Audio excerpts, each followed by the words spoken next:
सिरोंचा येथे धान खरेदी केंद्र सुरू करण्यासाठी कास्तकार आणि काँग्रेस पक्षाकडून तहसील कार्यालयासमोर धरणं आंदोलन करण्यात आलं। सिरोंचा तहसील एकूण 10 धान खरेदी केंद्र आहे। 10 पैकी 2 ते 3 ठिकाणी धानाचा साठा जमा करण्यासाठी गोदामची उभारणी करण्यात आली।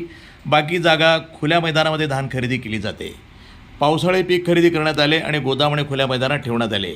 साठा करून ठेवलेल्या धान्य उपप्रादेशिक कार्यालय TDC कडून खाजगी राईस मिलला विकलं जातं। यावेळी मात्र TDCनं गोदामातून धान काढण्यास उशीर लावल्यानं उन्हाळी धान खरेदी करण्यासाठी उशीर होत असल्यानं सिरोंचा तालुक्यातील शेतकरी हे चिंतेत असताना सिरोंचा येथील दोन्ही काँग्रेस पक्षाचे सतीश जवाजी आणि भाग्यश्री ऋतुराज हलगेकर आत्राम यांनी पुढाकार घेऊन शेतकऱ्यांना न्याय मिळवून देण्यासाठी तहसील कार्यालयासमोर धरणं आंदोलन करण्यात आलं।